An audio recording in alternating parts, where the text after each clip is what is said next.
Hey guys, we continue with our talk about the relationships. This is part two, and as I mentioned last time, this series is focus on learning tools and the framework, that help you with the deeper connection with others, improve relationship, get over insecurity, and solve conflict. And again, you can the information you get from this presentation, you can use it if you are single or couples or families or professional. You can use this information and the tools at work. It helps with relationship no matter what is the context in it.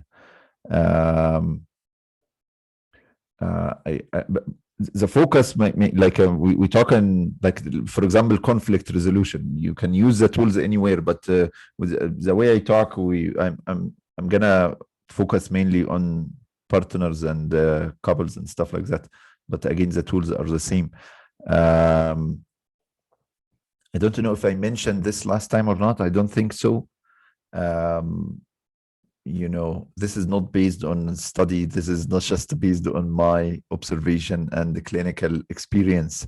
If you are in a committed relationship, I think 1/3 of your energy and time should be for yourself, 1/3 for your partner, 1/3 if you have kids, 1/3 will be of your energy and time should be for your kids. Okay. The problem, sometimes people within the relationship, they just focus on themselves, and this will make your partner unhappy. You will make your kids unhappy. If these people are unhappy, you will be unhappy.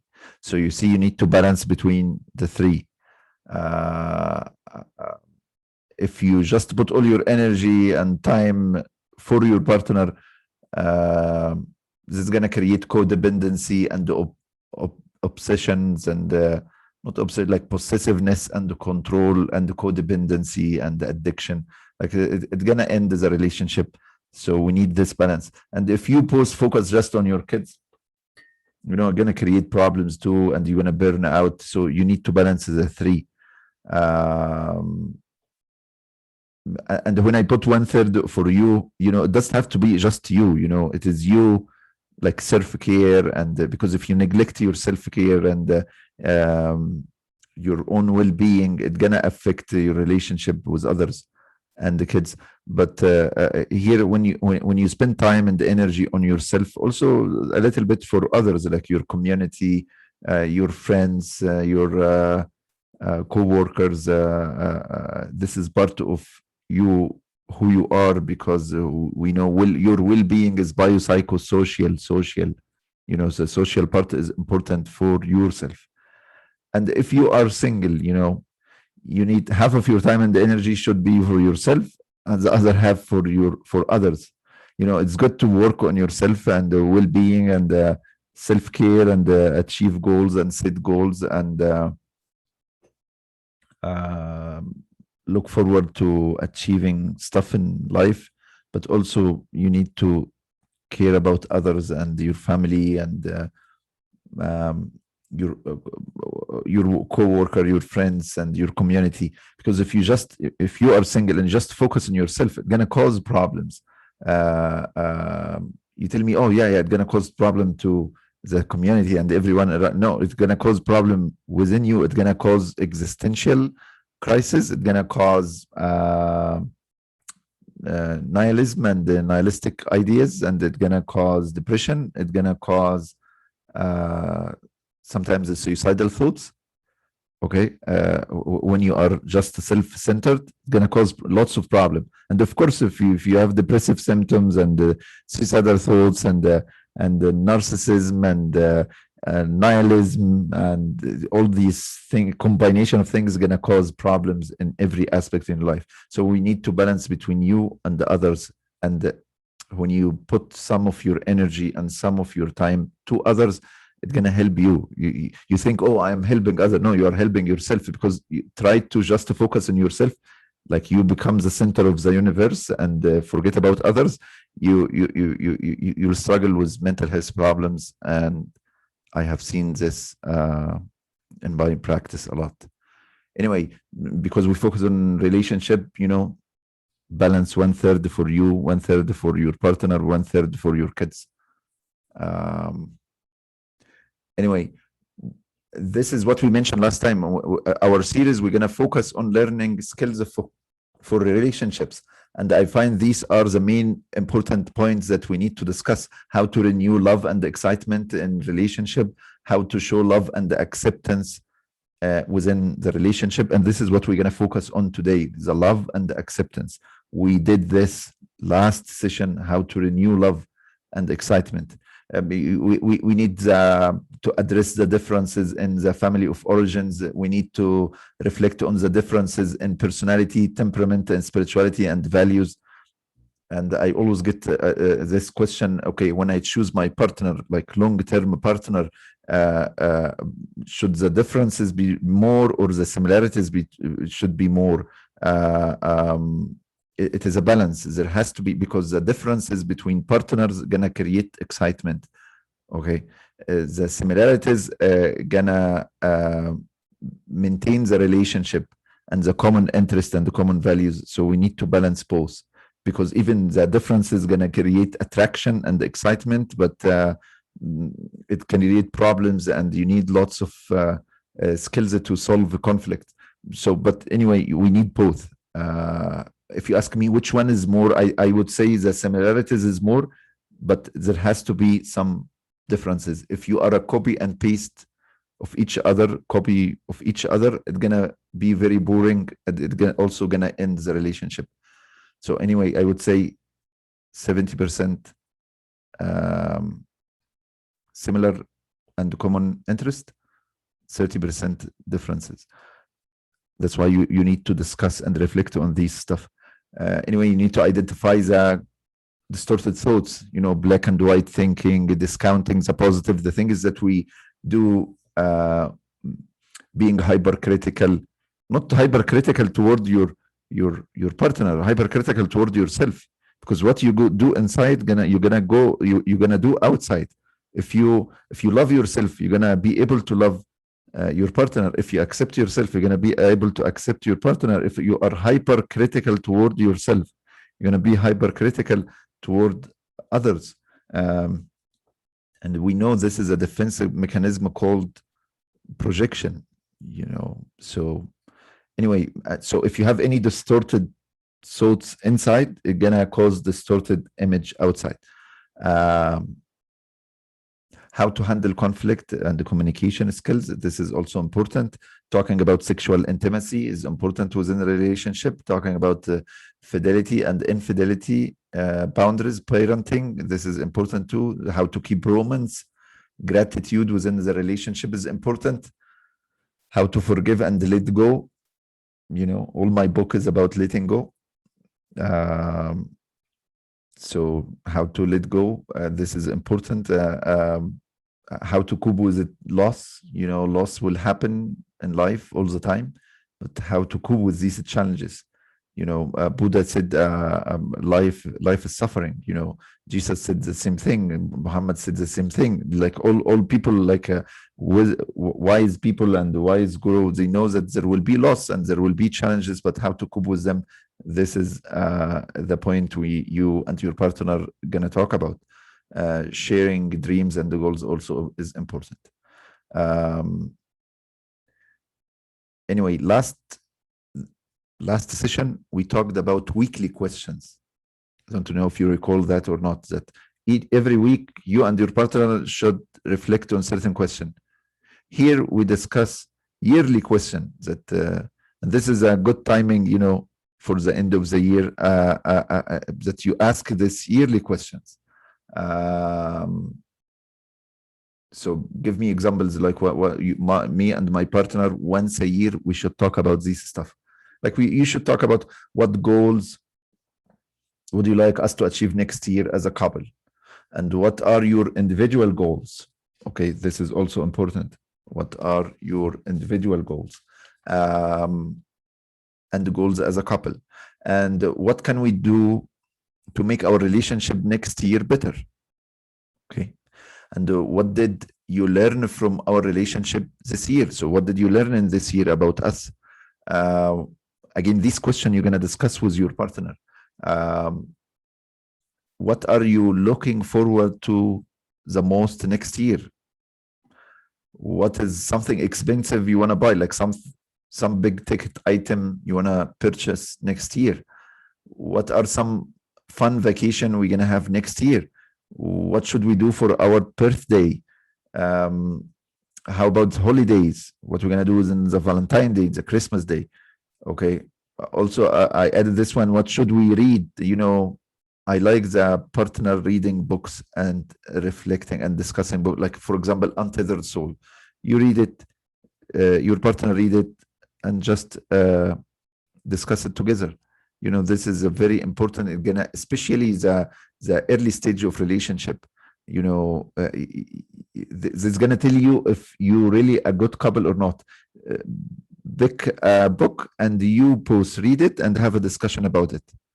And different books. Like I like Untethered Soul, Letting Go, but there is so many books that you can read and discuss, and then gonna tell you how you think, because most of the conversations are superficial conversations and about how to fulfill our superficial needs, but the deeper needs also need to be addressed. And I think reading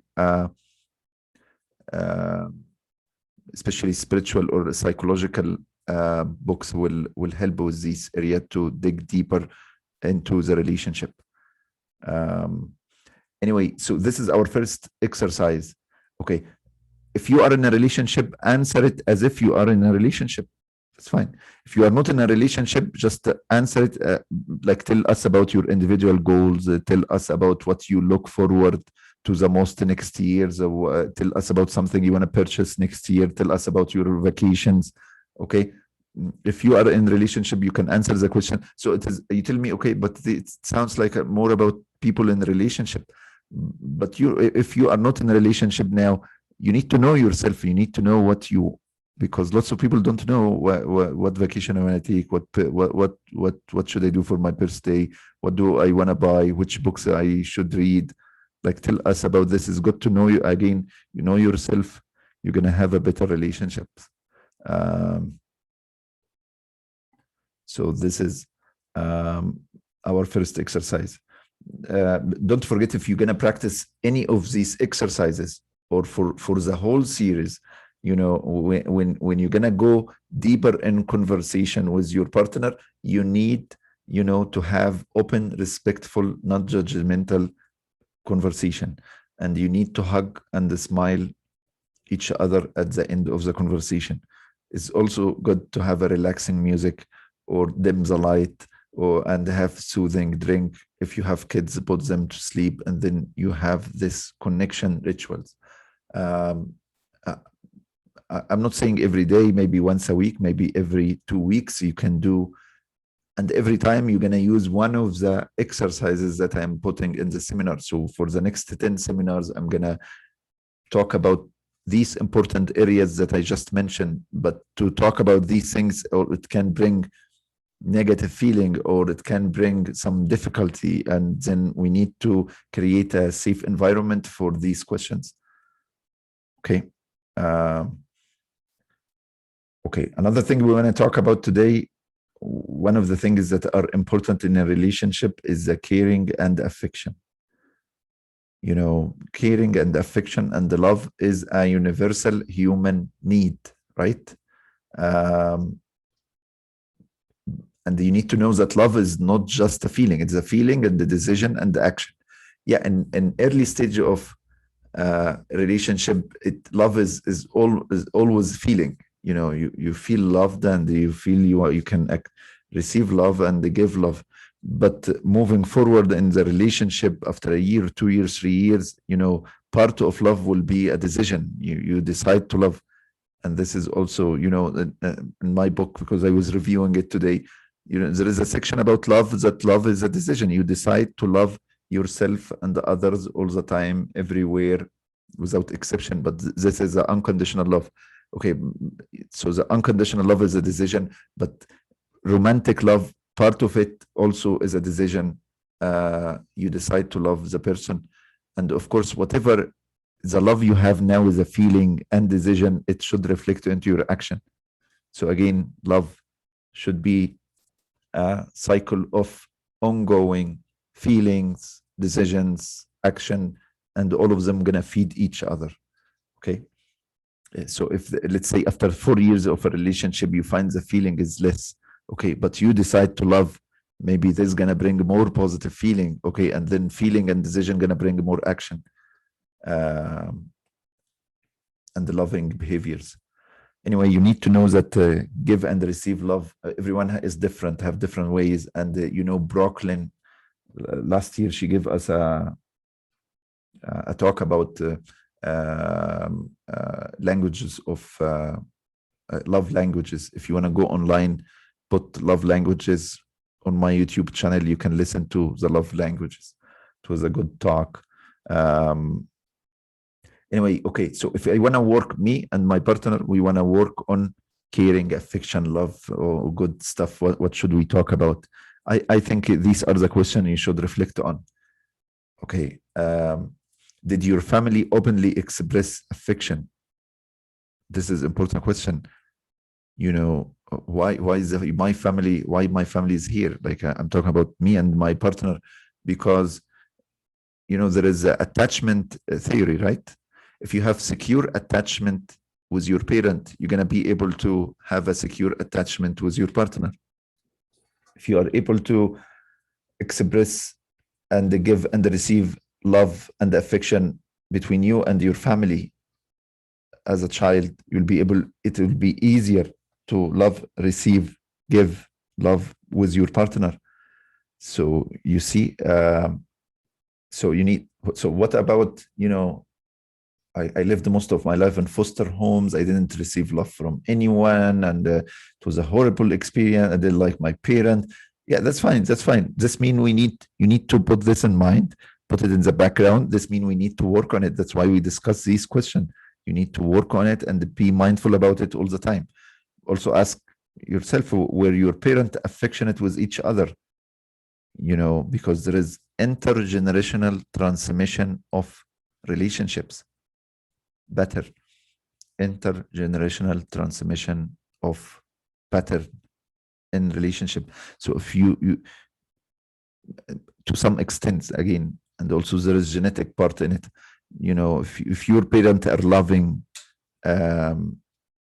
be able to resolve conflict, communicate good, this will be the role model. This will be the model. The pattern is that you see this, you're gonna replicate this in future.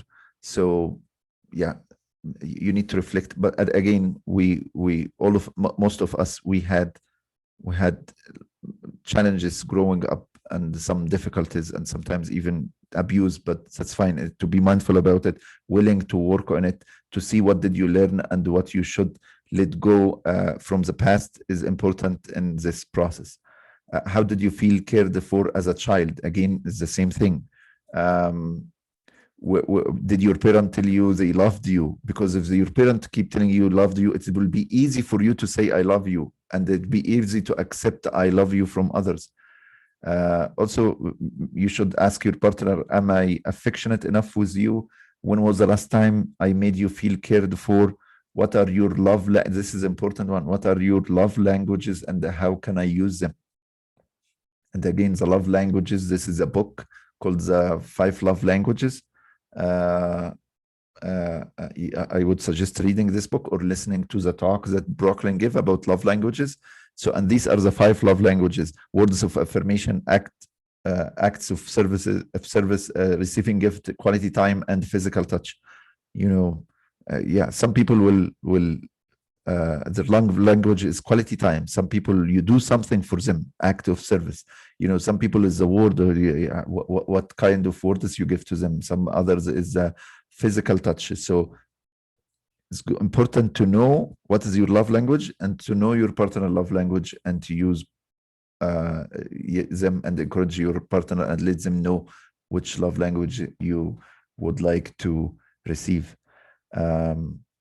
Anyway, if you can, this is another exercise. You're going to answer these questions. Okay. You can answer them about, if you are a single or in a relationship, it is important to address these points. Did your family openly express affection or not? Were your parents affectionate with each other or not? Did you feel cared as a child or not? Did your parent tell you I love you or not? And if you are in a relationship, tell me, what is your love languages? And another thing in this exercise, tell me what else could partner do to show caring and affection. So I give here ideas and love languages and the discussions and the area of discussion. But what else could partner do to show caring and affection? Okay, this is exercise number 2. The last part on this session is the acceptance. And again, acceptance, the 7 principles that I believe in, non-attachment, non-judgment, and number 3 is acceptance, right? So we need, accept your partner and feel accepted in the relationship. To feel accepted in the relationship is important, also to accept your partner. This is part of the successful relationship. But the problem, there are barriers like generalization and black and white thinking, oh, he's always late. He has never cared about me, like stuff. Using this language and the black and white thinking is a big barrier for acceptance. Serenity prayer is important. You need to know there are certain things in your partner you need to accept. You cannot change them. And there are certain things in your partner you together can change. And you need to be wise to know the difference. What are the areas, that my partner can change? What are the areas I just need to accept and balance both? And you don't know. Sometimes when you accept something, you say, okay, I give up. I know he's going to continue be like that. And it is my choice now. Or my decision now to choose to continue or to end this relationship. Once you get into this acceptance stage, sometimes things change. Okay, we all, be mindful like that. We all have strengths and weaknesses, and some of these weaknesses we cannot change, and the only thing we have is just to accept them. Again, accept yourself to be able to accept others. And this is a dialectical behavioral therapy. You remember dialectical means, should I accept myself or change myself? It is a balance, but we need radical acceptance in the background. The same, a mother, a healthy mother, how she when she parent her kids, she accepts them. No matter what they're going to do, she loves them. She will never lose this or let go of this love towards them, but at the same time, she wants them to be better. She at school and in the activities, you want to change them and the work, it's increase their strengths, change their weaknesses. But at the same time, there is in the background, there is this acceptance all the time. This is what I want you to learn. Okay. Anyway, don't forget the serenity prayer. We use it in addiction, but also we can use it in relationships. There are certain things in your partner will never change. There are certain things that you cannot change. You need to be wise, and you can pray about it to be wise, to know the difference, which area should change, which areas you accept. Of course, there is black and white, like nobody will accept, physical abuse, sexual abuse. Like, I don't want people to be listening to me and then they go to the extreme. Most of life is not in the extreme. Most of our relationship in the gray area, which is, there is some strengths and weaknesses. But of course, when we go to the extreme, we need to end the relationship and set boundaries.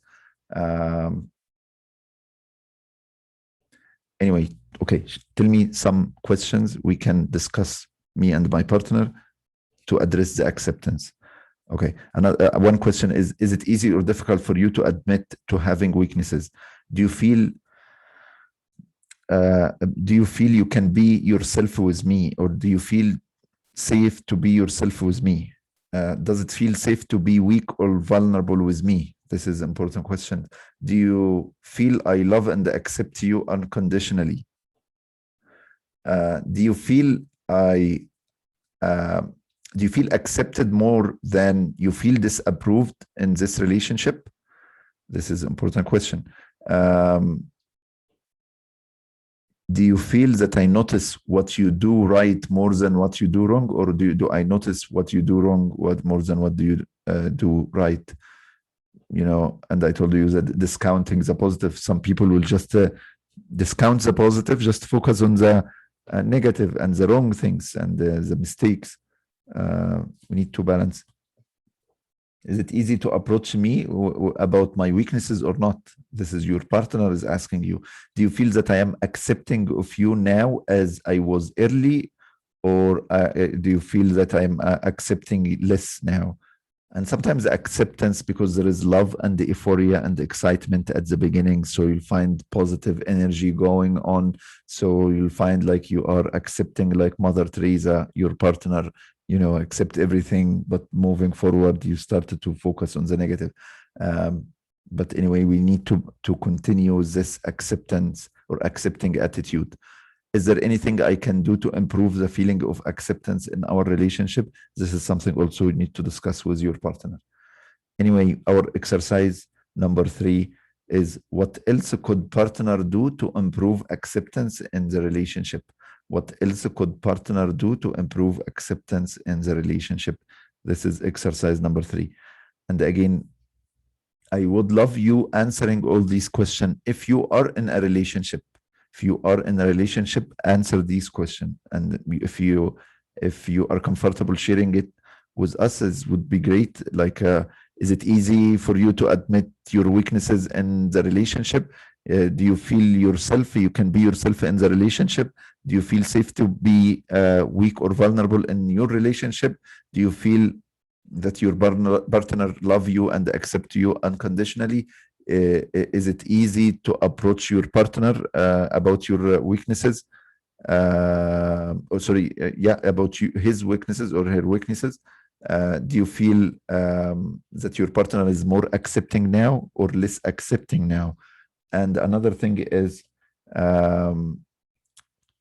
there anything that I can do to improve, like what your partner should do to improve acceptance in the relationship? Our last exercise is, because this is the holiday season, so Proclin suggested that we ask this question, a very good question. Please list 12 things that you are grateful for. This is not about the relationship, like about life in general. What are the things that you are grateful for? And tell us 12 things. I want you to choose, maybe 2 questions to work on, and then Proclin will run the discussion. Again, I will go through the exercises again.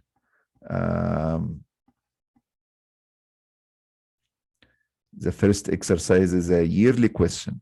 You can answer them if you are in a relationship, or you can answer them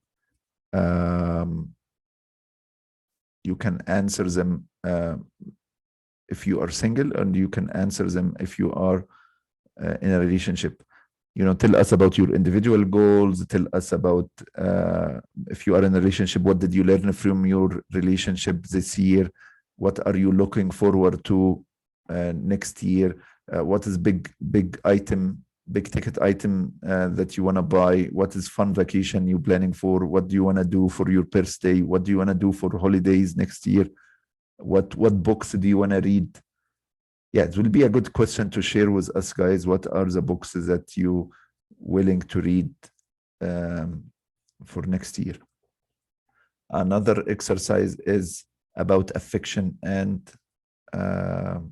caring. And in this question, we examine family of origin. Like, did your family openly express affection?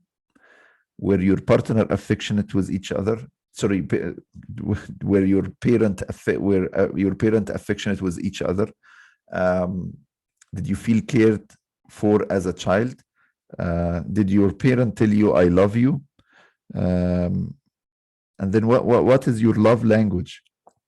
Is it words of affirmation or act of services or receiving gift or quality time or physical touch? And if you choose 2 or 3 of these love languages, tell us how you're going to put them, or you want your partner to put them in practice. Okay. And what else could partner do to show caring and affection? The other one is acceptance. Okay. If you want to tell us about, if you are in a relationship, you want to tell us about if there is acceptance within the relationship you are in or not. And do you feel safe to be vulnerable in your relationship? And do you think your partner or you focus more on the wrong things or focus more on the right things? And do you feel accepted more or disapproved more in the relationship? And do you think the level of acceptance change over time? Do you think it is now less accepting in the relationship? He or she is less accepting, and maybe in the past was more accepting. Okay, and tell us what else could partner do to improve acceptance in the relationships.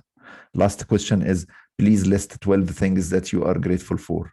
Again, it's too complex for some people. Again, list 12 things that you are grateful for. This is one exercise. If you don't want to go too personal for these exercises, tell us what else could partner do to improve acceptance in relationships. Exercise number 2 is, what else could partner do to show caring and affection? And question number 1 is, what goals you have for the new year, and what do you want to do for vacation, and what do you want to read, and how do you want to spend your birthday, and how do you spend your holidays, and what's something big ticket items that you want to buy? I'll give you 5 minutes to think about these questions, and Brooklyn will run the discussion. Thank you.